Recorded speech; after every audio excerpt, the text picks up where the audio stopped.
कि हमें अपने बच्चों के संस्कार को कैसे संवारना है। वस्तुतः मनुष्य एक ऐसा प्राणी है जो संस्कारों का समुच्चय है। उसी संस्कार को सदगुरु कबीर साहब ने अपनी भाषा में गुण कहा है। पशु से जो मनुष्य की भिन्नता है, अन्य प्राणियों से जो मनुष्य की भिन्नता इस धरती तल पर है, उसमें एक सबसे बड़ा जो चीज इस मनुष्य के पास है वह है संस्कार। उस संस्कार के कारण ही मनुष्य अन्य प्राणियों से श्रेष्ठ है और महत्वपूर्ण है। मनुष्य के अंदर से मानवीय संस्कारों को यदि निकाल दिया जाए तो फिर इसका महत्व उस पशु से भी नीचे गिर जाएगा जिसको हम तृतीय प्राणी कहते हैं। मनुष्य के अंदर एक मानवीय संस्कार है जो इसको प्रेम करना सिखाता है। मनुष्य के अंदर वह मानवीय संस्कार है जो इसको संवेदनशील बनाता है। मनुष्य के अंदर मानवीय संस्कार है जिसे माता पिता बड़े बुजुर्गों का सम्मान करना सिखाता है। यदि यह चीज मनुष्य के अंदर से निकाल दिया जाए तो फिर इसको समाजशास्त्रियों ने पशु ही कहा है। दुनिया के महान समाजशास्त्री अरस्तु ने मनुष्य की परिभाषा देते हुए क्या कहा कि the man is social animal. मनुष्य एक सामाजिक पशु है। पशुता से ही तो हम ऊपर उठ करके मानवत्व के धरातल तक आए हैं। एक बार राष्ट्रकवि दिनकर से पूछा किसी ने कि प्राचीन काल में और आज में जो सभ्यता का विकास दिखाई दे रहा है, मनुष्य के विकास में, उसकी चेतना के विकास में जो अंतर दिखाई दे रहा है, वह अंतर आपको किस रूप में दिख रहा है? राष्ट्रकवि दिनकर ने कहा कि बस हमको केवल यही दिखाई दे रहा है जैसा कि डार्विन कहते हैं कि मनुष्य बंदरों से निकला हुआ, इसका पुराना वंशज बंदर है। डार्विन का विकासवादी सिद्धांत यही मानता है। हालांकि कुछ विचारशील लोग कहते हैं कि नहीं, यदि बंदर से मनुष्य का विकास होता तो फिर आज बंदर भी नहीं दिखते और मनुष्य अलग नहीं दिखते। या तो बंदर लुप्त हो गया होता, मनुष्य ही मनुष्य रहता।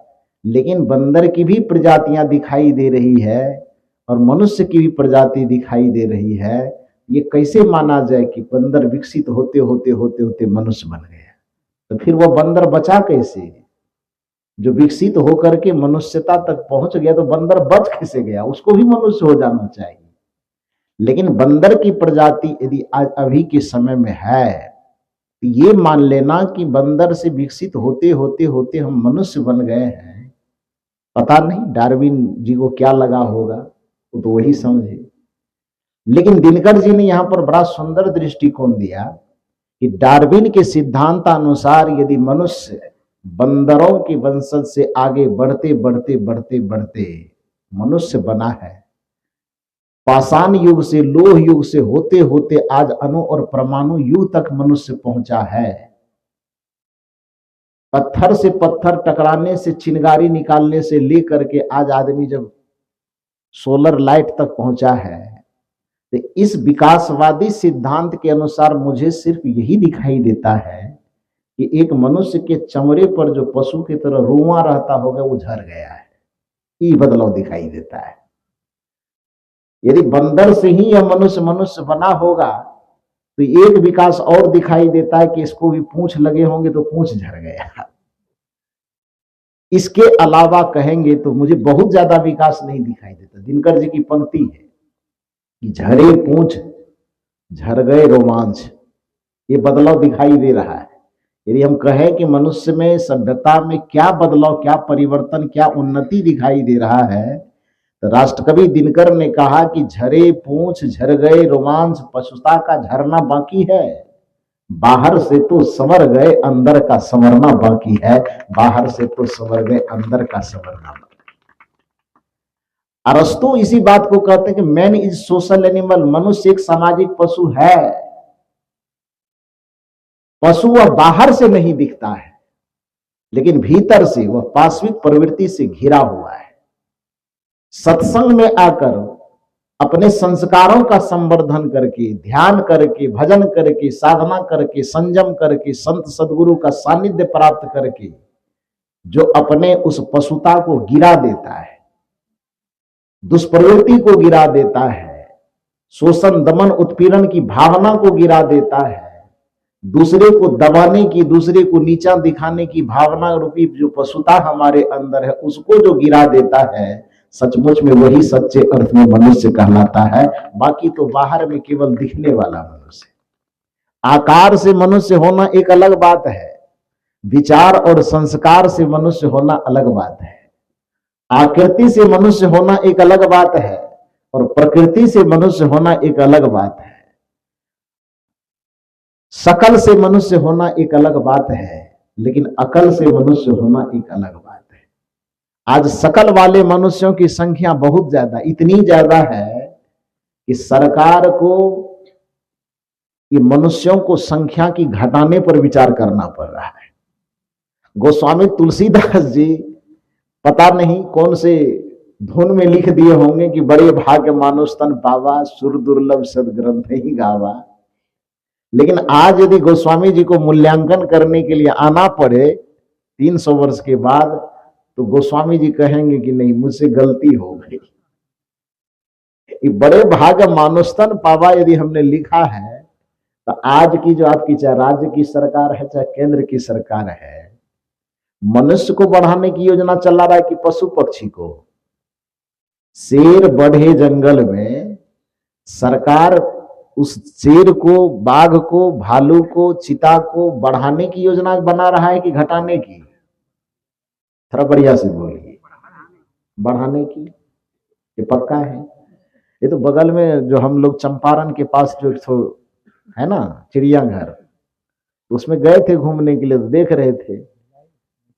नहीं नहीं नहीं, चंपारण के पास में, हाँ नया रायपुर, हाँ वहां मैं गया था, पिछले वर्ष भी गया, इस बार भी घूमने का मौका मिला। तो वहां बहुत सारे पशु को, पक्षी को देखे। वहां के लोगों ने बताया कि सरकार इसको संरक्षण दिया है, बढ़े, दूर दूर से लाया जाता है कि किसी तरह से उसका वंश वृद्धि हो। तो बाघ के, सांप के, बिच्छू के, हाथी, घोड़ा, मनुष्य के अलावा जितने प्राणी है, उन प्राणियों को सरकार बढ़ाने की योजना बनाता है कि घटाने की? बढ़ाने की। जो जंगल में रहने वाला प्राणी, उसकी तो बात छोड़ दीजिए, सरकार तो पैसा योजना चलाता, बकरी बढ़ाओ आंदोलन दिया है कि देता है कि नहीं? पैसा देता है। मछली को बढ़ाने वाला, सुअर तक बढ़ाने के लिए योजना चलाता है। लेकिन आपसे सवाल करूं कि जिस अभिमान में हम फूल रहे, बड़े भाग्य मानुष तन पावा, सरकार का विधान, संविधान मनुष्य को घटाने पर काम कर रहा है कि बढ़ाने पर? कुछ ही दिन में जनसंख्या नियंत्रण कानून आने वाला है, आएगा कि नहीं आएगा? क्यों क्यों घटाना पड़ रहा है? घटाने की स्थिति ठीक है, जनसंख्या बढ़ रही, वो अपने जगह पर है, वह मुद्दा भी है। लेकिन उसी मुद्दे के साथ साथ एक मुद्दा यह भी है कि आज शकल वाले मनुष्यों की संख्या इतनी ज्यादा बढ़ गई है और अकल वाले मनुष्यों की संख्या इतनी ज्यादा घट गई है कि तबाह होकर के, परेशान होकर के सरकार को, संविधान को भी इस पर विचार करना पड़ रहा है कि मनुष्यों को कैसे घटाया जाए, उस पर कैसे नियंत्रण किया जाए। यह सत्संग आपको संस्कारों से समन्वित करके आपको शकल के साथ साथ अकल वाला मनुष्य बनाना चाहता है। आप मनुष्य हैं, लेकिन मनुष्यता से रहित मनुष्य हैं। आप मानव हैं, किंतु मानवता से रहित मानव हैं। आप इंसान हैं, लेकिन इंसानियत से रहित मानव हैं। और इंसानियत से रहित मानव किसी जानवर से ज्यादा खतरनाक होता है, जिसके, जो मानव के शकल में तो हो लेकिन उसके अंदर से मानवता मर गई हो, वो पशु से भी ज्यादा हिंसक हो जाता है। जो इंसान के खोल में तो है, लेकिन यदि उसके अंदर से इंसानियत की संवेदना मर गई है तो वह पशु से भी ज्यादा खतरनाक होता है। एक महात्मा जी एक रास्ते से जा रहे थे, संजोग से उसके बगल से एक सांप गुजरा। वह सांप महात्मा जी को देखा तो झाड़ के तरफ भाग गया छुपने के लिए। महात्मा उस सांप को बुलाया, उस सांप को बुला करके उससे बातचीत किया।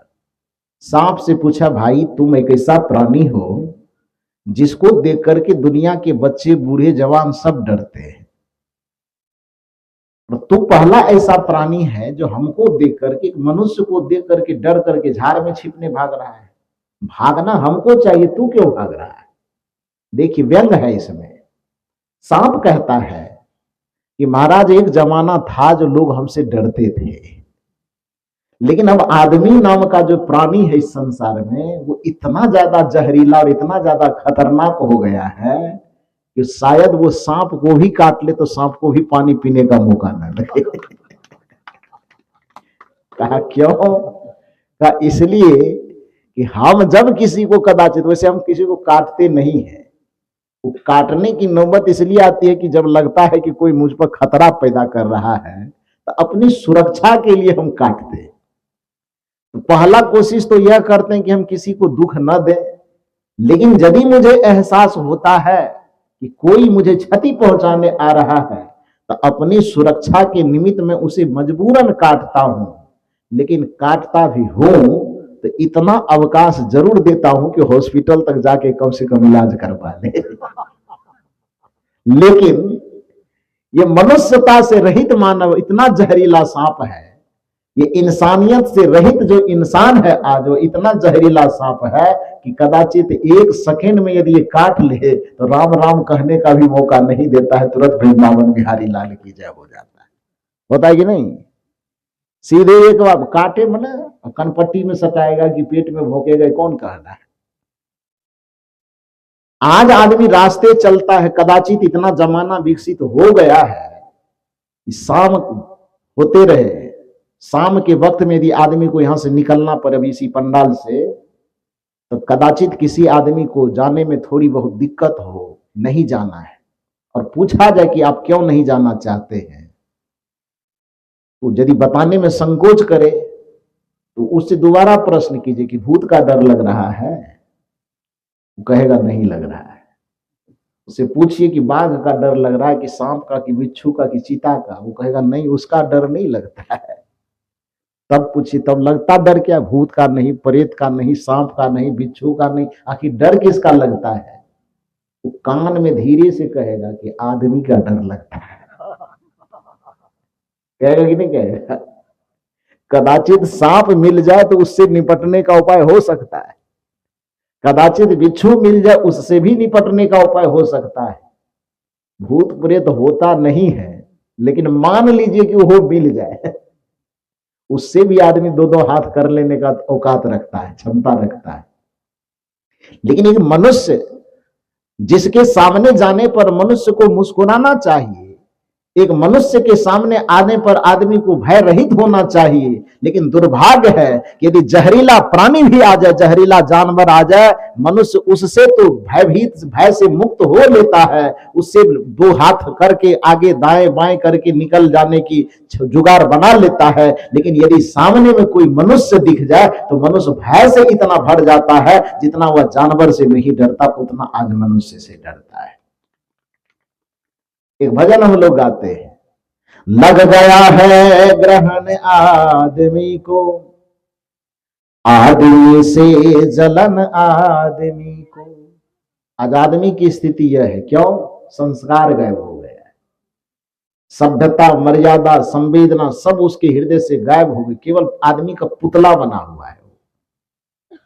जो जहां है अपने नीचे वाले को केवल दबाना डराना, अपना पोजीशन व्यक्ति इसी बात में मानता है कि हम कितने आदमी को डरा सकते हैं।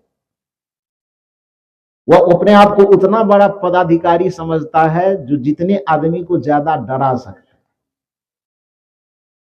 इशारे पे इधर आओ, नहीं सुनेगा, पहचानता नहीं है हमको, पहचान करके क्या करेगा उसको।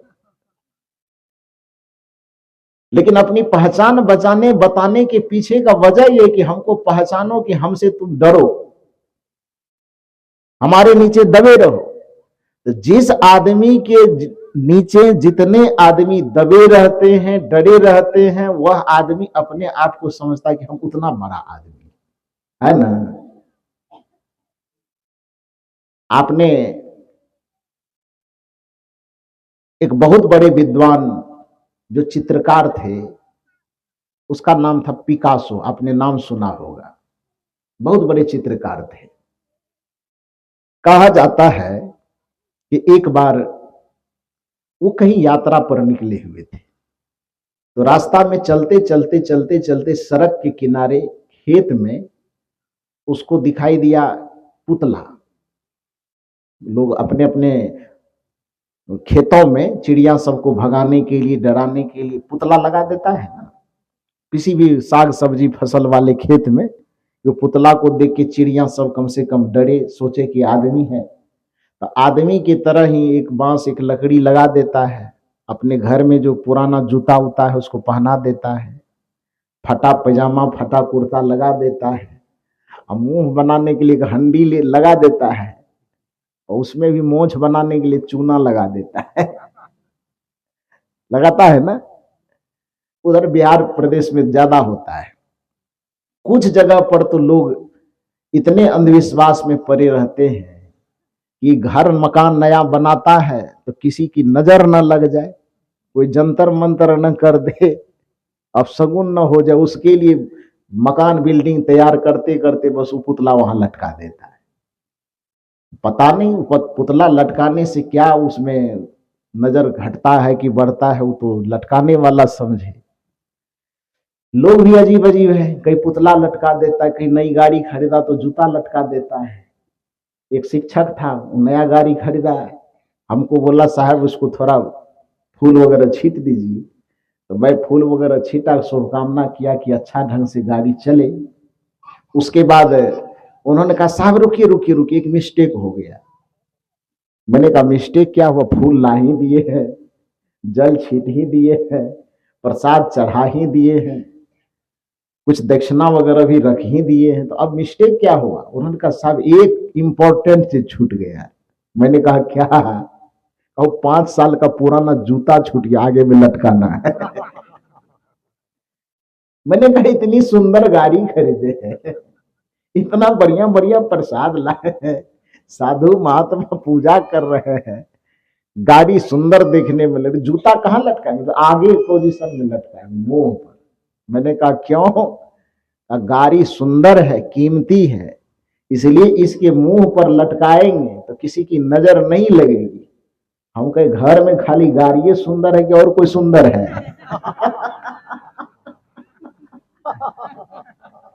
गड़बड़ी हो गया। और कोई सुंदर है ना?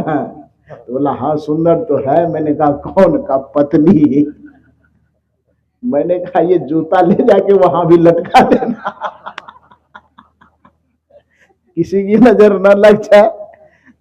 और वहां पर यदि जूता लटकाने जाएंगे तो क्या हाल होगा? वह जूता आपके सर पे पड़ेगा कि पीठ पे पड़ेगा, वो आप फैसला करेंगे। अजीब सोच है आदमी की। तो वो पुतला टंगा हुआ था वहां पर, पिकासो रास्ते से गुजर रहे थे, उन्होंने देखा कि पुतला टंगा हुआ है। पुतला क्यों टंगा हुआ है? उस खेत में जो किसान काम कर रहे थे, किसान से पूछा भैया ये आदमी की तरह दिखता है क्या? ये कभी देखा नहीं होगा। तो जो खेत में किसान काम कर रहे थे कि महाराज इसको पुतला कहते हैं, क्योंकि आदमी की तरह दिखता है तो पुतला क्यों कहते हैं? आदमी की तरह दिखता है इसीलिए पुतला कहते हैं, आदमी का पुतला। तो इसका काम क्या है? इसका काम है जो खेत में चूंकि हर वक्त तो बैठे रहेंगे नहीं, तो हमारी अनुपस्थिति में, किसी व्यक्ति की अनुपस्थिति में खेत में आने वाले पशु पक्षी वगैरह जो कोई भी है उसको ये डरा करके रखता है, यही इसका काम है। इसीलिए इसको पुतला कहा जाता है। पिकासो बड़े चिंतक थे, चित्रकार थे। तो चित्रकारिता बिना विचार के तो उत्पन्न होगी नहीं, क्योंकि निर्माण रचना उसी के अंदर से उत्पन्न होती है जिसके अंदर कल्पना की समाहार शक्ति।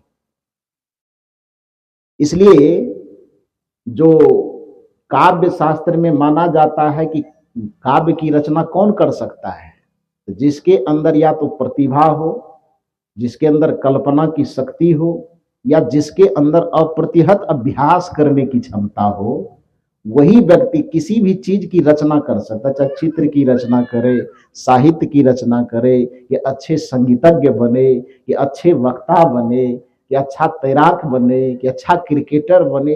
कोई भी क्षेत्र में यदि कोई व्यक्ति अच्छा मुकाम हासिल कर रहा है, उसके 2-3 कारण होंगे, जिसमें पहला कारण तो प्रमुख होगा कि वह प्रतिभा संपन्न होगा, प्रेजेंट ऑफ माइंड वाला। अब दूसरा कारण होगा कि यदि प्रतिभा थोड़ी बहुत कम भी है तो अभ्यास करने की उसमें इतनी क्षमता होगी, दिन रात इतना वो अभ्यास करने में तत्पर रहेगा कि वो हर मुकाम को हासिल कर सकेगा। तो पिकासो जब इतने बड़े चित्रकार थे तो निश्चित है कि प्रतिभा से संपन्न होंगे, निश्चित है कि उनके अंदर कल्पना की समाहार शक्ति होगी। तो जैसे ही देखा कि पूछा उस किसान से क्या है, कहा पुतला। पुतला का काम क्या है? कहा लोगों की अनुपस्थिति में आने वाले पशु पक्षी जानवर कीड़े मकोड़े सब इनसे भयभीत होते हैं और इससे फसल की सुरक्षा होती है। पिकासो तुरंत दिमाग लगाया और अपने मन में थोड़ी सी कल्पना को संजोया। तुरंत उसके दिमाग में एक नया चिंतन पैदा हुआ कि पुतला है, इसका काम है पशु को पक्षी को डराना। इसका मतलब है जो जितना डराता है वह आदमी तो दिखता है, लेकिन वो आदमी नहीं है, सचमुच में वो आदमी का पुतला है। यही समझना चाहिए कि आदमी वह होगा जिसके सामने आने पर कोई डरे नहीं, आदमी वह होगा जिससे प्रेम करने का मन करे, आदमी वह होगा जिससे मुस्कुराने का मन करे, आदमी वह होगा जिसको गले लगाने का मन करे, आदमी वह होगा जिसको अपना दर्द सुनाने का मन करे, आदमी वह होगा जिसके सामने अपनी पीड़ा प्रकट करने का मन करे, आदमी वह नहीं होगा जिसके सामने अपने मन की भाव को व्यक्त करने में भी डर लगे, कपकपाने में लगे, मन कपकपाने लगे, तन कपकपाने लगे। तो समझ लेना चाहिए कि सामने वाला वह आदमी नहीं है बल्कि आदमी का पुतला है। पिकासो का यह चिंतन है। एक पत्नी को अपने पति के सामने अपने मन की पीड़ा व्यक्त करने में डर लगने लगे, समझ लेना चाहिए वो पति महोदय पति नहीं है, अब क्या है, वो पति का पुतला है। एक पत्नी के सामने में पति को अपने मन की बात कहने में डर लगने लगे, वो पत्नी का पुतला होगा, वो पत्नी नहीं होगा। वो एक बहू को यदि सास के सामने में अपने मन की बात कहने में, अपने मन के उमंग को प्रकट करने में, उल्लास को प्रकट करने में, प्रसन्नता व्यक्त करने में यदि सास से बहू को डर लगने लगे तो सास को समझना चाहिए कि हम सास के पुतला है, हम ओरिजिनल में सास नहीं है। एक सास को अपनी बहू के सामने अपने मन की भावना, कुछ खाने का मन करे और बहू को बता न सके, ये बताएंगे तो पता नहीं क्या बोल देगी, समझ लो कि तू बहू की भूमिका में फिट नहीं बैठ रही है, तू बहू का पुतला बन करके आई है। पिकासो का चिंतन यह है कि मनुष्य वह है जिसके अंदर प्रेम भरा हो, मनुष्य वह है जिसके अंदर संवेदना भरा हो, मनुष्य वह है जिसके अंदर करुणा भरा हो, मनुष्य वह है जिसको एक दूसरे को समझने की सद्भावना एक दूसरे से जुड़ी हुई हो, एक दूसरे को समझने की क्षमता हो, उसको मनुष्य कहा जाता है। तो मैं कह रहा था कि संस्कार से हीन जो भी मनुष्य होगा वह मनुष्यता से रहित होगा, इसलिए वह मनुष्यता से रहित मनुष्य जो होता है वह पशु से, वह जानवर से भी ज्यादा खतरनाक होता है। तो भजन में हम लोग गाते हैं कि लग गया है ग्रहण आदमी को, आज के आदमी की यही स्थिति हो गई है, ग्रहण लग गया है। ग्रहण लगने के कारण ही उसे जो नहीं करना पाया जीवन किसी और चीज के लिए, काम कुछ और कर रहा है। मानव का जीवन पाया था दूसरे के दर्द को बांटने के लिए, लेकिन ये मनुष्य ही आज दुनिया को सबसे ज्यादा दर्द देना शुरू किया है। पूछा गया इस्लाम परंपरा में किसी संत से कि मनुष्य को इस धरती पर जन्म क्यों दिया गया। इस्लाम परंपरा के किसी विद्वान ने कहा कि इस संसार में मनुष्य को जन्म केवल एक दूसरे के दर्द को समझने के लिए दिया गया। उसका शायरी सुनिए, इस्लाम परंपरा के एक शायर ने कहा है कि दर्द दिल के वास्ते पैदा किया इंसान को। इस धरती पर इंसान को क्यों लाया गया? दर्द दिल के वास्ते पैदा किया इंसान को, वरना इबादत के लिए दर्रो बया कुछ कम न थे। कि भगवान के खुदा के घर में इबादत करने वालों फरिश्तों की कमी नहीं थी, बल्कि इंसान को तो इस धरती पर इसलिए पैदा किया गया क्योंकि वह सामने पड़े इंसान के दर्द को महसूस कर सके और उसके दर्द को बांटने में सहायक हो सके। इसलिए इंसान को इंसान बना करके धरती पर भेजा गया। एक पुत्र की भूमिका में वह अपने माता पिता के दर्द को समझ सके, इसलिए पुत्र बना करके उसको भेजा गया। एक पिता को पिता बना करके इसलिए भेजा गया क्योंकि वह सामने जब छोटे छोटे बच्चे जन्म ले, जिसकी पीड़ा को कोई समझ न सके, जिसकी संवेदना भावना को कोई समझ न सके, तो आप पिता के रूप में उस बच्चे के मन के कोमल भाव को समझ सके, इसलिए आपको पिता बना करके भेजा गया। एक बच्चे के मन की ममता को, स्नेह समर्पण की चाह को एक मां पहचान ले, इसलिए ममता से भर करके मां को धरती पे भेजा गया। केवल एक इंसान से इंसान का संवेदनात्मक संबंध है, और जिसके हृदय की संवेदना मर गई, जिसके हृदय की इंसानियत मर गई, जिसके हृदय की करुणा मर गई, वह केवल इंसान के खोल में होगा, वह इंसान नहीं हो सकता। मूल रूप से यह समझिए कि आज आदमी की बुद्धि में ऐसा ग्रहण लग गया है कि वह मनुष्य जीवन को, जिस संवेदना को, जिस संस्कार को समेटने के लिए जिसके लिए वो मनुष्य बना है, वह काम वो कर नहीं रहा है। लग गया है ग्रहण आदमी को, आदमी से जलन आदमी को, परिणाम घर जले क्या जले बस्तियां भी, कौन देगा कफन आदमी को। आज एक आध आदमी जले तो बात समझ में आती कि दो चार आदमी मिलके कफन भी देगा, लेकिन हालात ऐसी है कि घर जले कौन कहे, पूरी बस्तियां जल रही है। जितने मनुष्य एक दूसरे के सुख से, एक दूसरे के सम्मान से, एक दूसरे की उन्नति से, एक दूसरे की तरक्की से, एक दूसरे की सुविधा से जल करके खाक हो रहा है। लग गया है ग्रहण आदमी को, आदमी से जलन आदमी को, घर जले क्या जले बस्तियां भी, कौन देगा कफन आदमी को। परिणाम क्या है आज के समाज की? आदमी के शहर में मैं ढूंढता हूं आदमी। सवाल करेंगे आप, अंधे हो गए हैं कि आदमी के शहर में आपको आदमी ढूंढना पड़ रहा है? उत्तर होगा, अंधे हम नहीं हुए, अंधे दार्शनिक नहीं हुए, बल्कि आदमी के शहर में जो आदमी ढूंढने की जरूरत पड़ रही है उसका वजह सुनिए। आदमी के शहर में मैं ढूंढता हूं आदमी। क्यों? आदमी के शहर में ही, आदमी के शहर में ही खो गया है आदमी। आदमी के शहर में मैं ढूंढता हूं आदमी। एक दूसरे के सम्मान को समझने वाला, एक दूसरे की संवेदना को समझने वाला, एक दूसरे की पीड़ा को समझने वाला हजारों में आदमी को ढूंढेंगे तो दो चार मिलेंगे, सब नहीं मिलेंगे। सब केवल आपकी पीड़ा का मजाक उड़ाएंगे। इसलिए महर्षि चाणक्य ने कहा कि यदि अपने मन की पीड़ा किसी को कहो तो थोड़ा सावधान होकर के कहना, क्योंकि यदि तुम्हारे हृदय में किसी पीड़ा का, किसी दर्द का घाव है और उस घाव को लेकर के हर एक घर में अपने दर्द को सुनाने जाओगे तो दुनिया के हर एक घरों में महलम पट्टी तो कम मिलती है, लेकिन दुनिया के हर एक घरों में नमक का पैकेट जरूर मिलता है। तो जिसके पास अपना दर्द दिखाने जाओगे ना, महलम कम लगाएगा, बदले में क्या करेगा? थोड़ा बोल दीजिए, आप लोग समझ गए। क्योंकि महलम सबके घर में नहीं होता है ना। नमक एक ऐसा चीज है जो सबके घर में होता है ना।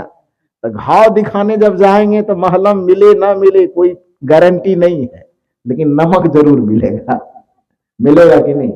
इसलिए रहीम कवि का चिंतन है कि रही मन निज मन की व्यथा, अपने मन की पीड़ा, अपने मन के कष्ट, अपने मन के दर्द को हर जगह मत सुनाया कीजिए। रही मन निज मन की व्यथा, मन ही राखो गोय, दबा करके रखो। क्यों भाई? तो सुन इठलई हैं लोग सब, जिनको सुनाओगे तो तुम्हारे दर्द में सहभागी नहीं बनेगा, बल्कि तुम्हारे दर्द में रस ले लेकर के और दूसरे को सुनाएगा। सुन इठलई हैं लोग सब, बाटन लिन्ना को। आपके दर्द को बांटने वाले बहुत कम मिलेंगे। आपके दर्द को खुरेद करके, उसे खुरच करके, उस घाव को, उस पीड़ा को बढ़ाने वाले लोग और ज्यादा मिले। इसलिए हर जगह अपनी पीड़ा सुनाना भी नहीं चाहिए, हर जगह अपने दर्द का बयान नहीं करना चाहिए। आदमी के शहर में मैं ढूंढता हूं आदमी, आदमी के शहर में ही खो गया है आदमी, आदमी के शहर में मैं ढूंढता हूं आदमी। आदमी के शहर में आज आदमी को ढूंढना पड़ रहा है। आज आदमी की भीड़ है, आज रिश्तों की भीड़ है, संबंधों की भीड़ है, फिर भी आदमी अपने आप को बिल्कुल अकेला महसूस कर रहा है। क्यों? क्योंकि वही बात है कि इंसान के खोल में वो है, लेकिन खोल से जो इंसानियत की संवेदना होनी चाहिए, जो दर्द को अनुभव करने की भावना होनी चाहिए, जो एक दूसरे की पीड़ा को समझने की भावना होनी चाहिए, एक दूसरे को सम्मान करने का जो संस्कार होना चाहिए, वो संस्कार आज खत्म हो गया, वो मर गया है। आज माता पिता लोग बनते भी है तो नाम के माता पिता बनते। आज पति बनता है तो लोग नाम का पति बनता है। राम के जैसा पति और सीता के जैसा पत्नी खोजेगा, कैठो मिलेगा? कितना प्रतिशत मिलेगा? नहीं मिलेगा। वसुदेव के जैसा पति और देवकी के जैसा पत्नी खोजे, कितना प्रतिशत मिलेगा? दशरथ के जैसा पति और कौशल्या के जैसा पत्नी खोजे, कितना प्रतिशत मिलेगा? मिलेगा? नहीं मिल पाएगा। हर जगह केवल अधिकार अधिकार अधिकार की बात करता है। सम्मान, संस्कार, रिश्ते, उम्र, इसका प्रभाव या प्रवाह कोई नहीं करता। जिसके कारण से होता क्या है कि रिश्तों की डोर में बंध करके भीड़ तो इकट्ठी हो जाती है, लेकिन एक दूसरे से जो रस मिलना चाहिए, एक दूसरे से जो आनंद मिलना चाहिए, एक दूसरे के बीच में हंसते खिलखिलाते जो स्वर्ग का वातावरण अनुभव होना चाहिए, वो वातावरण का अनुभव नहीं होता है। आज पति और पत्नी के बीच से भी जो स्वर्ग का सुख मिलना चाहिए, वो स्वर्ग का सुख खत्म हो गया। आज बच्चों से जो सुख मिलना चाहिए, स्वर्ग का सुख मिलना चाहिए, वो खत्म हो गया है। सबको लगता है कि हम एक दूसरे का बोझा उठाए ढोए चले जा रहे हैं। पति लोग एकांत में बैठ करके गाते, तो फिल्म लगाना है क्या? जब से हुई है, बोल दीजिए बढ़िया से। आप क्यों बोले? ये हम लोगों का मामला नहीं है, ये उधर वाला का मामला है। जब से हुई है शादी, आंसू बहा रहा हूं, आफत गले पड़ी है, वो भी अभी कह दे उसको निभा रहा। इसी फॉर्मूले के तहत हर एक रिश्ते को हर कोई जी रहा। सबको लगता है कि हम एक दूसरे के बोझा बने हुए हैं, और सबको लगता है हमारे ऊपर दूसरा कोई बोझा बना हुआ है। इसलिए बड़ा सुंदर फिल्म का गाना एक समय में चला होगा, जो शायद सब लोग जानते होंगे, कभी कभी गुनगुनाते भी होंगे। वो गाना कौन सा है? जिंदगी की राहों में, सुने गाना? सुना दूं? जिंदगी की राहों में रंजो गम के मेले हैं। जिंदगी के सफर में एक दूसरे को गम बांटने वाला हम सफर चाहिए था, लेकिन हम सफर तो मिले, लेकिन उस ट्रेन की पटरी के तरह मिले जो चलेंगे तो जीवन भर साथ साथ, लेकिन दिल से दिल कभी मिलता नहीं है, मिलेगा नहीं। ट्रेन की पटरी को देखें चलते हुए, पटरियां चलती नहीं है, पटरियां तो स्थिर रहती है। लेकिन वह पटरी चाहे जहां से जहां तक पहुंच जाए, रायपुर से एकदम नागपुर तक पहुंच जाए, मुंबई तक पहुंच जाए, कि पूरे पृथ्वी की परिक्रमा कर ले, ट्रेन की जो दो पटरियां होती है वो चलती हमेशा साथ साथ है। ऐसा नहीं कि एक पटरी दाएं एक पटरी बाएं, या एक पटरी 10 कदम आगे एक पटरी 10 कदम पीछे, ऐसा नहीं होता है। वो पटरियां चलती हमेशा साथ साथ है, जहां से शुरू होती है और जहां पर अंत होती है, दोनों पटरियां एक साथ चलती है। लेकिन दुर्भाग्य है कि दोनों का मुलाकात कभी नहीं होती, दोनों पटरियां कभी नहीं मिलती। आज के संबंधों की जो स्थिति है, चाहे वो कोई भी संबंध हो, उन संबंधों की स्थिति यही है कि साथ साथ रहना होता है, साथ साथ खाना होता है, साथ साथ सोना होता है, साथ साथ जीना होता है, साथ साथ हर काम होता है, लेकिन दोनों का दिल, दोनों का मन, दोनों का विचार, दोनों का दिमाग, दोनों की संवेदना एक दूसरे से मिल नहीं पाती। जिंदगी की राहों में रंजो गम के मेले हैं, भीड़ है कयामत की। ये भीड़ केवल कयामत की आफत देने वाला, आफत घटाने वाला नहीं है। भीड़ है कयामत की और हम अकेले हैं, जिंदगी की राहों में रंजो गम के मेले हैं।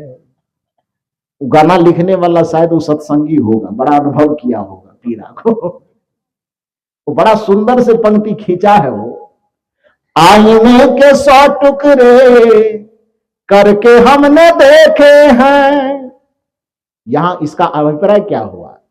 आईने के 100 टुकड़े करके हमने देखे हैं, मतलब एक मनुष्य अपने जीवन की उस सुख को प्राप्त करने के लिए, सुकून को प्राप्त करने के लिए, चैन को प्राप्त करने के लिए एक साथ अनेक रिश्तों को खड़ा किया। बेटा बेटी, पति पत्नी, साला सरहद, ननद भौजाई, सास बहू, पता नहीं कितना रिश्ता, तो अलग अलग संबंध, अलग अलग रिश्ते जो आपने खड़ा किया, ये सब आईना ही तो है। उस सब आईना में आप सुख की तलाश करें कि इधर से नहीं मिले तो थोड़ा उधर से मिल जाए, उधर से नहीं मिल रहा तो थोड़ा उधर से मिल जाए, यही नहीं चाहते हैं। एक मनुष्य 100 दोस्त क्यों बनाता है? मुंशी प्रेमचंद ने कहा कि एक मनुष्य दर दर इसलिए भटकता है, जैसे एक कुत्ते को देखो कि यदि उसे एक दरवाजे पर उसका पेट नहीं भरता हो, तभी वह 10 दरवाजे की तरफ मुंह को लेकर के जाता है ना। प्रेमचंद का कोई उपन्यास है, याद नहीं है मुझे अभी, उसमें उस पंक्ति को मैं पढ़ा था कि एक कुत्ते तभी 10 दरवाजे पर जा करके भौंकता है जब उसे अपने एक दरवाजे पर एक मालिक से उसका पेट नहीं भरता है। उसी तरह से एक मनुष्य सुख की कामना पाले, हर एक जगह पर जा करके सुख की तलाश तभी करता है जब एक जगह उसको उस सुख की पूर्णानुभूति नहीं होती है, तो 100 आईना खड़ा कर लेता है। ये दोस्त, ये रिश्ता, ये पान खाने वाला दोस्त, तो चाय पीने वाला दोस्त, चाय पान से भी संतोष नहीं होता, दारू पीने वाला दोस्त वो बनाता है कि 4 मिनट ही सही, आधा घंटा ही सही, थोड़ा चखना मखना खाते खाते एंजॉय हो जाए, दुख को भुला सके, इसी कोशिश में तलाश करता है कि रिश्तों का आईना खड़ा हो जाए। लेकिन रिश्तों का आईना खड़ा होने के बावजूद भी होता क्या है? फिल्म का गाना है, लेकिन सूत्र इसमें बड़ा गहरा छिपा हुआ है। आईने के 100 टुकड़े करके हमने देखे हैं, आईने के 100 टुकड़े करके हमने देखे हैं, एक में भी तन्हा थे 100 में भी अकेले हैं, एक में भी तन्हा थे 100 में भी अकेले हैं, जिंदगी की राहों में रंजो गम के मेले हैं। भीड़ है कयामत की, पुतला वाला है ना, भीड़ तो होगी, संवेदना मरी हुई, संस्कार मरा हुआ है। भीड़ है कयामत की और हम अकेले हैं, जिंदगी की राहों में रंजो गम के मेले हैं। हर आदमी जो जिंदगी के सफर में, जिंदगी की राह में चल रहा है, उसको जो सुकून मिलना चाहिए परिवार से, पत्नी से, बच्चे से, पति से, माता से, पिता से, वो सुकून नहीं मिल पा रहा है। इसका सिर्फ एक वजह है कि जिस संस्कार के कारण, जिस गुण के कारण वह मनुष्य कहलाता है, उस गुण से ही आज वह वंचित हो गया है। कबीर साहब ने इसीलिए कहा, मानुष तेरा गुण बड़ा, तू बड़ा नहीं है, तेरा गुण बड़ा है। यदि मनुष्यता का गुण तू अपने अंदर भर ले, संवेदना और संस्कार का गुण अपने अंदर भर ले, शील और सदाचार का गुण अपने अंदर भर ले, तो फिर एक मनुष्य के अंदर इतनी क्षमता आती है कि पूरी दुनिया को समेट करके वो वसुधैव कुटुंबकम का नारा दे सकता है।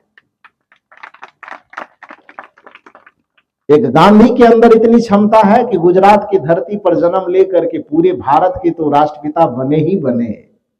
भारत के बाहर भी धरती के किसी कोने में जाइए आप, तो महात्मा गांधी का नाम आदमी उटपटांग तरीके से लेता है कि श्रद्धा के साथ लेता है? क्यों लेता है?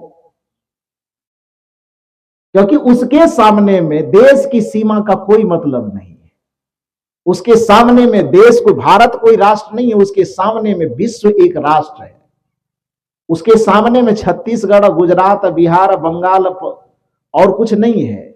उसके सामने में पूरी धरा और पूरी धरा के मनुष्य उसके अपने परिवार है।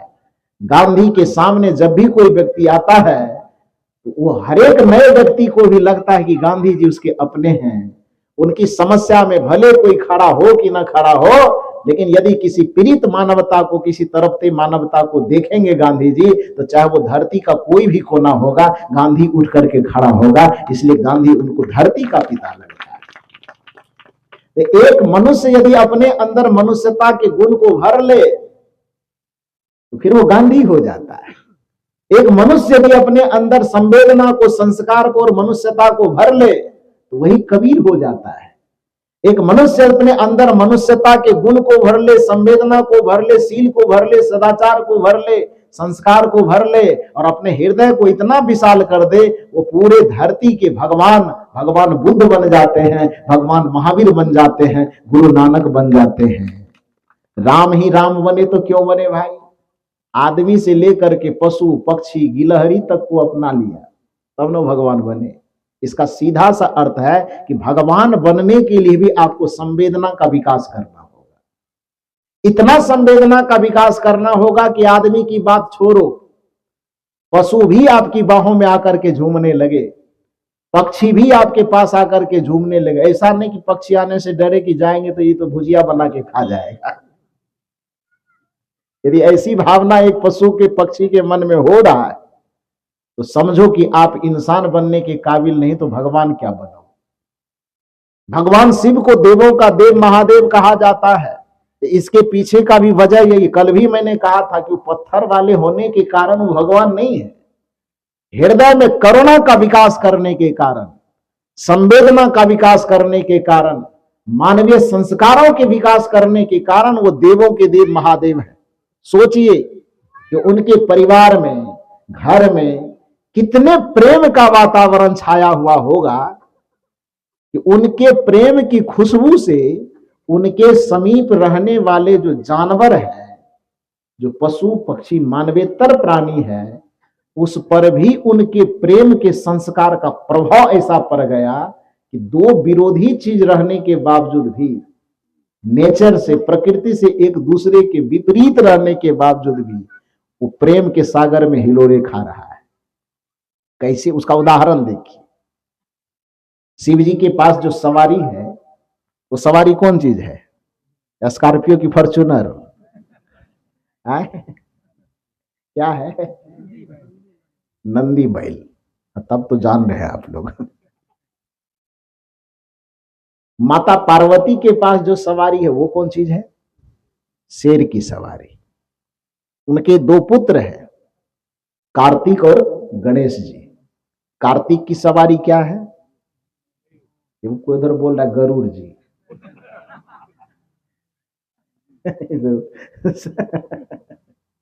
मयूर है, गरुड़ तो विष्णु जी की सवारी है, तो मयूर है। और गणेश जी की सवारी वो तो सब जानते हैं, स्कूटरी है क्या? चूहा है। वो 100 पीस में होगा चूहा। गणेश जी बेचारा कभी ट्राई नहीं किया होगा। मेरे समझ से यदि ट्राई के लिए भी कभी रोड पे निकालते तो एक पैर धरते धरते उसके सवारी की चटनी बन जाती। खैर जो भी हो, प्रचलित है कि गणेश जी की सवारी क्या है? चूहा है। गणेश, ये शंकर जी के गले में जो माला है वो किस चीज का है? सांप का, नाग सांप है। अब उसमें कितनी संख्या हो गई? एक बैल, एक बाघ, एक मयूर, एक चूहा, और शिव जी के गले का जो हार है वो नाग सांप। ये 5 चीज हो गया। इसके अंदर मानव वाला बुद्धि नहीं है। बुद्धि है? 5 में से किसी के अंदर एक मनुष्य वाला बुद्धि नहीं, विकसित बुद्धि नहीं है। लेकिन विकसित बुद्धि न होने के बावजूद भी, मानवेतर प्राणी होने के बावजूद, सोचिए कि शिव जी में, पार्वती जी में, गणेश जी में, कार्तिक जी में आपस का रहना, एक दूसरे का सम्मान करना, एक दूसरे को आदर देना, एक दूसरे के हृदय से हृदय के तार को जोड़ करके रखना, एक दूसरे के संवेदना, करुणा और प्रेम को समझना, यह कितना व्यापक स्तर पर रहा होगा कि उसके छाया में रह करके सांप और चूहा एक दूसरे के समर्थक हैं कि विरोधी? दोनों कांग्रेस बीजेपी है कि नहीं है? एक दूसरे के विपक्षी दल है वो। सांप इस ताक में रहता है कि चूहा कब आवे मुंह में, उसको लपेट करके अंदर भोजन कर ले उसका, होता है कि नहीं? तो सांप का आहार है चूहा। अब बाघ बैल वहां पर है, बाघ और बैल एक दूसरे के समर्थक है कि विरोधी है? वो विरोधी है। अब मयूर और सांप एक दूसरे के समर्थक है कि विरोधी? विरोधी है। लेकिन जितने वहां पर इकट्ठे प्राणी हैं वह सब एक दूसरे के विरोधी है। लेकिन एक दूसरे के विरोधी रहने के बावजूद भी भगवान शिव के ठहरने का जो निवास स्थान है वो तो आप लोगों को पता ही है। कोई 8 कोठी का बिल्डिंग तो था नहीं कि एक कमरे में उधर बैल को, एक में बाघ को, एक में मयूर को अलग अलग रहने के लिए देता, ऐसा नहीं ना था। तो पहाड़ के गुफा में रहते थे, पहाड़ पर रहते थे तो किसी तरह से 2 ठो गुफा बनाया होगा। एक गुफा के अंदर अपने परिवार के सभी सदस्य रहते होंगे और दूसरे गुफा के अंदर में अपना जो सवारी सब है, स्कॉर्पियो, फॉर्च्यूनर सब उसको रखते होंगे। तो एक कमरे में उन लोगों का, उन महापुरुषों का जीवन किस प्रकार से व्यतीत होता होगा, कितनी करुणा के साथ, कितने सम्मान के साथ, कितने प्रेम के साथ, कितने आदर और संवेदना के साथ, इसकी कल्पना कीजिए। क्योंकि फल को देख करके बीज का अनुमान लगाया जाता है। नीति कहती है कि खंडहर को देखकर इमारत कैसी होगी इसका अनुमान लगाना या दार्शनिक का काम है, चिंतक का काम है। विचारवान वही होता है जो खंडहर को देख करके पता कर ले कि इमारत अपने जमाने में कैसा होगा। यदि आपको बाघ में, बैल में नफरत के बजाय प्रेम दिखाई दे रहा है, यदि आपको मयूर में और सांप में नफरत के बजाय प्रेम दिखाई दे रहा है, यदि आपको सांप और चूहा जो प्रकृति से एक दूसरे के विरोधी हैं या योग कहें कि एक दूसरे के आहार है, उसके बावजूद भी आपस में वो प्रेम से रहता हुआ दिखाई देता है, कभी किसी पर प्रहार करता हुआ नहीं दिखाई दे रहा है, इससे उस इमारत की कल्पना कीजिए कि भगवान शिव का गुजर बसर कैसा होता होगा। वो देवों के देव महादेव ऐसे नहीं कहलाए ना। लेकिन हम लोगों ने जो, हमको जो लेना चाहिए अपनी संस्कृति से वो ले तो रहे नहीं है। हम लेंगे शिव जी को देखेंगे तो क्या लेंगे? पाभर भांग पिलाए दाना, चिलम लेंगे, गांजा लेंगे, एकदम तन में भस्म रमा करके, और अभी कभी कुंभ गए न, वो हालत मत पूछिए। कुछ चीजें तो अच्छा लगा देखने में, लेकिन कुछ चीज को ऐसा देखे जो मन ये सोच रहा था कि ये चीज नहीं देखते तो ज्यादा बेहतर था।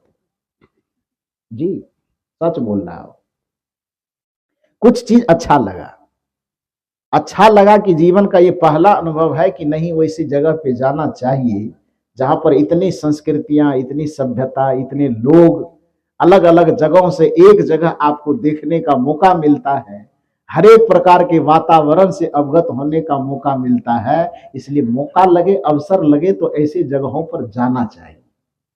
लेकिन कुछ चीजें ऐसा लगा, वो बताइए कितना गजब है कि हमारी संस्कृति कृषि प्रधान और ऋषि प्रधान है ना, धर्म प्रधान देश कहलाता है। कृषि और ऋषि दोनों की प्रधानता है यहाँ पर। यहाँ पर कोई चोर उचक्का भी यदि साधु का वेश पहन ले, थोड़ा टीका लगा ले, जटा बढ़ा ले, तो उसका क्या है खोजबीन बाद में होगा। पहले हजारों लोग उसके चरण पे माथा रगड़ के प्रणाम कर लेगा, करेगा कि नहीं करेगा। ये संस्कृति का प्रभाव है कि हमारी संस्कृति इतनी महान है, महात्माओं के प्रति, धर्मात्माओं के प्रति, ऋषि मुनियों के प्रति इतना आदर भाव है कि नकली भी यदि एक वेश को धारण कर ले तो असली के बराबर वो दर्जा पा जाता है। पता है ना, उस जगह पर गए, कौन मत मानता है, कौन पूजा करता है, कौन पाठ करता है, वो तो अलग विषय है। लेकिन किसी भी मत को माने, कोई भी पूजा करे, कोई भी पाठ करे, किसी भी सिद्धांत को माने, लेकिन साधु का जो एक उच्च आदर्श है, उस आदर्श में सबको जीना चाहिए, उस मर्यादा में सबको जीना चाहिए। इसलिए कबीर साहब ने करे, बंदगी करो विवेक की, बेस धरे सब कोई, सोई बंदगी वही जानी दे जहां शब्द विवेक न हो। बेस दख मत भूलिए, साहब कहते बेस को देख करके मत भूलो, क्योंकि इस बेस में बहुत सारे बगुला भगत भी घूमा करते हैं। उस चीज को मैंने देखा वहां पर, साधु बेस के प्रति इतनी मर्यादा थी। बोलना नहीं चाहिए, अपने घर की बुराई कोई नहीं करता है, लेकिन सिखाना भी है तो ये तो अपने परिवार के बीच चर्चा करना ही पड़ेगा। क्या देखा कि हमको, चूंकि भीड़ वहां बहुत ज्यादा थी, तो जिस शिविर में हम ठहरे थे वहां के एक साधु, उन्होंने कहा साहब कुछ घूमना चाहते हैं। मैंने कहा जी घूमना चाहता हूँ। कि स्कॉर्पियो तो जाएगी नहीं इस भीड़ में, तो मैंने कहा तब, तो कहीं मोटरसाइकिल पे आपको घुमा सकता हूँ। तो निकाला हूँ मोटरसाइकिल और बैठाया मुझे। जो जो प्रमुख प्रमुख स्थान था जो देखने के लायक, उन जगहों पर ले जाकर 3-4 घंटा में मुझे घुमा दिया। तो बहुत अच्छे अच्छे लोगों से मिले, अच्छे अच्छे जगह पर गए। लेकिन उसी क्रम में जो रास्ता से गुजरते थे, तो जिनको वीआईपी कल्चर के था तो मिला होगा गाड़ी पर चलने के लिए, गाड़ी पे जा रहे थे। दोनों तरफ जनता की भीड़ खड़ी है, आम जनता की, जो श्रद्धा लेकर के गया है साधु के प्रति, संत के प्रति। आम जनता जो श्रद्धा के कारण ही गया है, नहीं तो 15-15 किलोमीटर, 20-20 किलोमीटर चलने की क्या जरूरत है उसको। क्यों जाएंगे वो, नहाने के लिए और कहीं पानी नहीं मिलता है।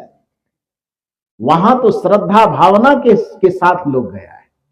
लेकिन वहां जाने के बाद भी देखा मैंने क्या, तो साधु कहलाने वाले लोग 5 ठो 6 ठो गाड़ी में बैठा हुआ, स्कॉर्पियो में या और कोई गाड़ी में, लग्जरी गाड़ी में, बड़ा बड़ा जटा, तिलक, माला, एकदम गिनती नहीं हो सकेगी इतना माला है वो पहना हुआ है। सामने से जा रहा है और अगल बगल में चलते हुए लोग वो देखता है तो शीशा खोल करके मुंह में सिगरेट लेता है, और सिगरेट से ऐसा ऐसा स्टाइल मारता है कि रजनीकांत फेल कर जाए।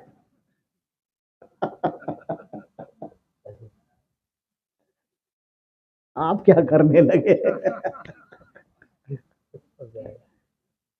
सच बोल रहा हूं, देख करके हैरानी हुई कि बताइए, इनको देखने वाले जितने लोग देखते होंगे, उससे उसकी आस्था बन जाएगी कि आस्था बिगड़ जाएगी?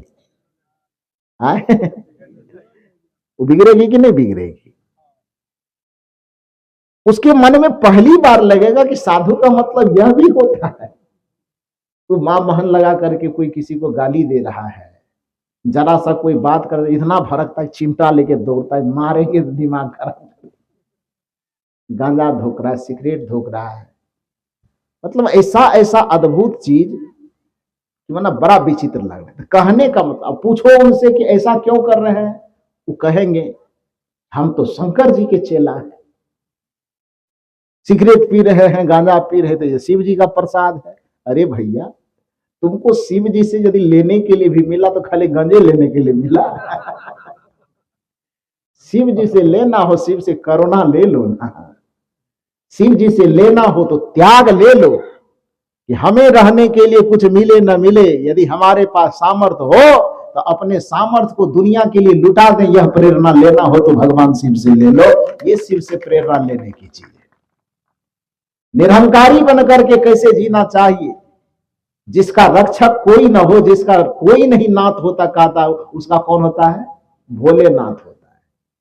तो जिसका कोई नाथ ना हो, जिसको कोई सहारा देने वाला ना हो, जिसको कोई सम्मान देने वाला नहीं हो, जिसको सफलता की ओर कोई बढ़ाने वाला ना हो, उन अनाथों का नाथ बन जाने की क्षमता अपने अंदर में पैदा कर लो। यह प्रेरणा यदि शिव से ले सको तो यह प्रेरणा शिव से लेना चाहिए।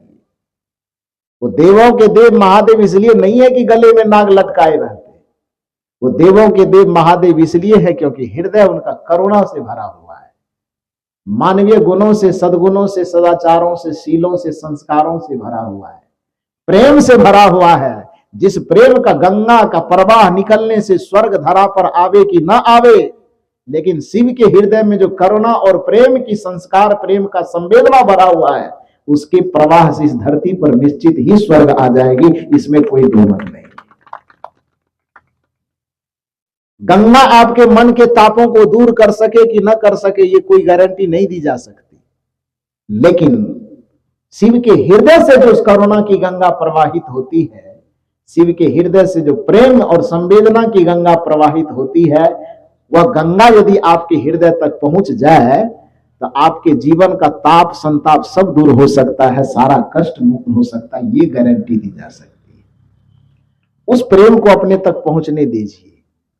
तो कहने का ये मतलब है, मैं ये कहना चाहता हूं कि कृष्ण प्रेम के पुजारी थे इसलिए वो भगवान कहलाए, शिव करुणा के पुजारी थे इसलिए वो भगवान कहलाए।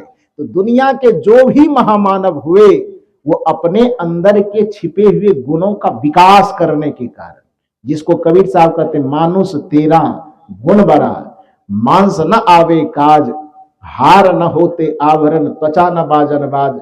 हे मनुष्य, आपके हमारे सबके अंदर में वह गुण की संपदा, संस्कार की संपदा दे करके आपको हमको सबको भेजा गया है। आपका हमारा कर्तव्य है कि उस संस्कार को मिटने मत दीजिए, उस संस्कार को घटने भी मत दीजिए, बल्कि जहां तक हो सके उस संस्कार की सुरक्षा कीजिए और उसके संवर्धन का निरंतर प्रयास कीजिए कि वह संस्कार विकसित हो सके, और इतना विकसित हो सके कि हम इंसान बन करके तो जन्म लिए और उसको विकसित करते करते करते करते हम भगवान बन सके। कहा गया है, एक भजन आप लोग बराबर सुनते होंगे, भला किसी का कर न सको तो बुरा किसी का मत करना, पुष्प नहीं बन सकते यदि तुम कांटे बन कर मत रहना। यह अपनी इंसानियत को संभालना है। पहला कोशिश तो हमारा होना चाहिए कि हम किसी का भला कर सकें, यह इंसानियत है, यही मानवता है। लेकिन विचारक कहते हैं कि पहले यदि भला ना कर सकते हो तो इतना रहम करना दुनिया के ऊपर, किसी का बुरा मत करना। पहला कोशिश यह करना कि किसी के रास्ते का, किसी के मार्ग का फूल बन जाना, और कदाचित यदि फूल बनने का सामर्थ्य ना हो तो इतनी दया जरूर करना इस दुनिया पर कि किसी की राह का कांटा मत बनना। भला किसी का कर न सको तो बुरा किसी का मत करना, पुष्प नहीं बन सकते यदि तुम कांटे बन कर मत रहना। इसी भजन में कड़ी है कि हम इंसान बन करके आए हैं, हमारा दायित्व है कि हम भगवान बने। भगवान को प्राप्त न करें, भगवान बने।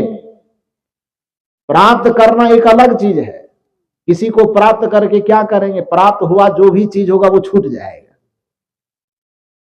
और जो चीज आप बनेंगे वो छूटेगा नहीं, क्योंकि जो बनता है, जो होता है वह स्वरूप होता है, जो मिलता है वह रूप होता है। रूप हमेशा छूटता है और स्वरूप कभी नहीं छूटता है, क्योंकि स्वरूप स्वरूप खुद का ही रूप है, तो वो अलग कैसे, खुद से अलग कैसे होगा? जो स्व का ही रूप हो वह स्व से अलग कैसे हो सकता है? इसलिए माता सबरी और श्री राम जब आमने सामने हुए थे, यहां पर रूप और स्वरूप की थोड़ी चर्चा कर, यही निर्गुण और सगुण का भेद है।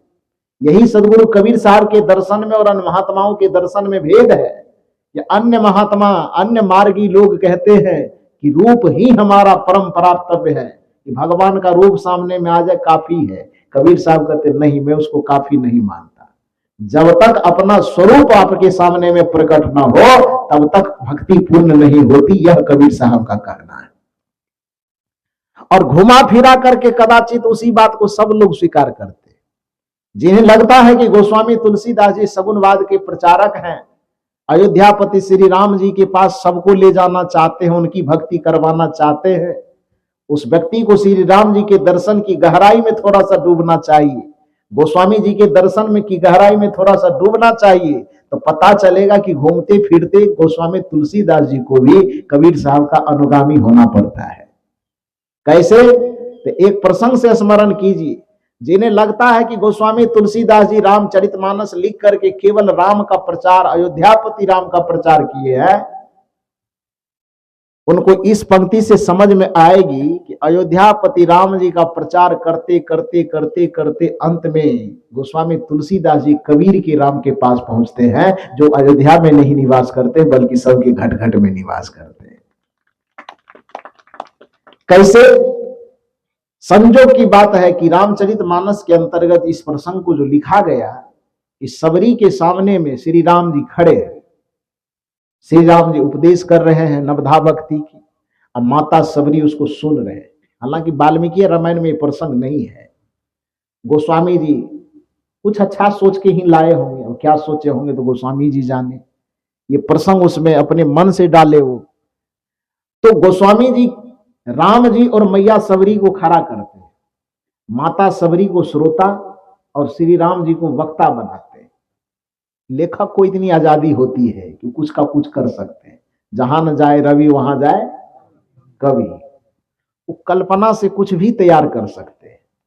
तो गोस्वामी जी राम जी को खड़ा किए, सबरी जी को खड़ा किए, और श्री राम जी के माध्यम से मैया सबरी को नवधा भक्ति का उपदेश करवाए, जिसमें प्रथम भगति संतन करी संगा, दूसर रति मम कथा प्रसंगा, गुरुपद पंकज सेवा, तीसर भगति अमान, चौथी भगति मम गुण गण करहि कपट तजिगान, मंत्र जाप मम दृढ़ विश्वासा, पंचम भजन सुवेद प्रकाशा, छठ दम शील विरति बहु कर्मा, निरत निरंतर सज्जन धर्मा, सातम सम मोहि मैं जग देखा, मोते अधिक संत करी लेखा, आठम जथा लाभ संतोषा, सपने हूं नहीं देखिए परदोषा, नवम सरल सब विधि छल ही न, मम भरोस ही हरस न देना। ये कबीर साहब वाला भक्ति है कि सगुन वाला भक्ति है? ये पूरी पूरी भक्ति का पैराग्राफ ये कबीर साहब के भक्ति से एकदम मेल खाता है। सगुनवादी कहता है मंदिर जाओ, और कबीर साहब कहते संत के पास जाओ। और राम जी के यहाँ जो मुख से कहलवाया गया कि भक्ति कहाँ करे, तो राम जी मंदिर भेज रहे हैं कि सत्संग में? प्रथम भगति मंदिर की सत्संग? आए दो रास्ता है, पंडित जी कहता मंदिर और संत लोग कहते सत्संग। राम जी को गोस्वामी जी बीच में खड़ा करवाए कि आप जजमेंट कीजिए। अब बीच में खड़ा होकर के राम जी से पूछा रहा, प्रथम भक्ति किधर, मंदिर के तरफ किधर पंडाल में?